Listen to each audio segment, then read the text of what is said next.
Hello friends, welcome to Sravani kitchen. Friends, ఇవాల్టి మన recipe వచ్చేసి బొంబాయి రవ్వతో వడియాలు. ఈ వడియాలను భోజనంలో సైడ్ డిష్లా తీసుకుంటే మైమరిచిపోతారు. అంత రుచిగా క్రిస్పీగా ఉంటాయి.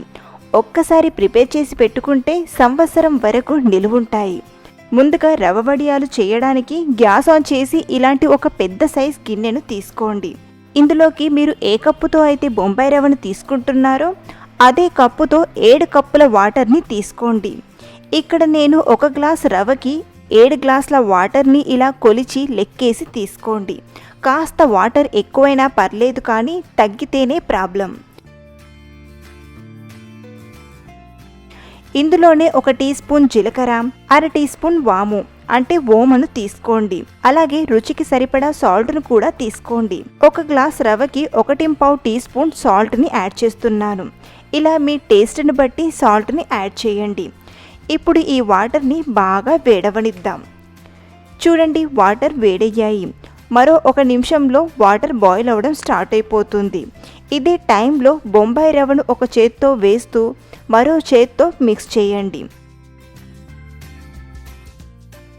ఇప్పుడు ఈ రవ్వ కన్సిస్టెన్సీ కాస్త చిక్కబడేంత వరకు కలుపుతూ కుక్ చేసుకుందాం.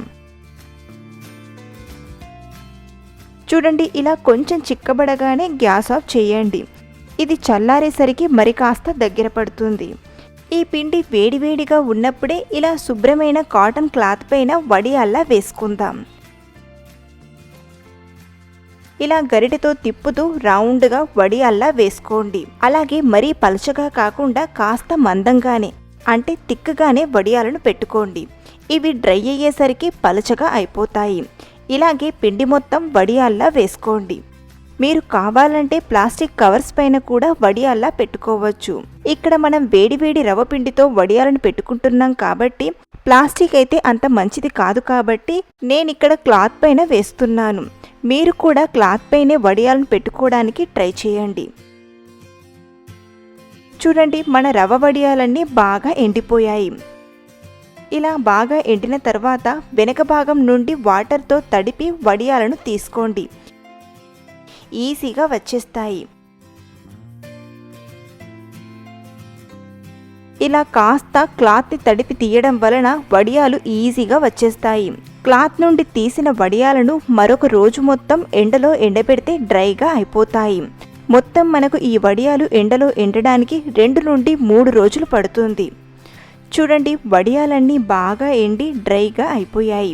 ఇలా బాగా పొడి పొడిగా డ్రైగా అయ్యాక డబ్బాలో వేసి స్టోర్ చేసుకుంటే చాలా రోజులు యూజ్ చేసుకోవచ్చు. ఇప్పుడు వీటిని ఫ్రై చేసి చూపిస్తాను. డీప్ ఫ్రైకి సరిపడా ఆయిల్ని తీసుకొని బాగా వేడి చెయ్యండి. ఆయిల్ బాగా వేడయ్యాక ఒక్కొక్కటి వేస్తూ 2 పక్కల ఫ్రై చేసుకుందాం. ఇలాగే మనకు ఎన్ని కావాలంటే అన్ని వడియాలను ఫ్రై చేసి తీసుకుందాం.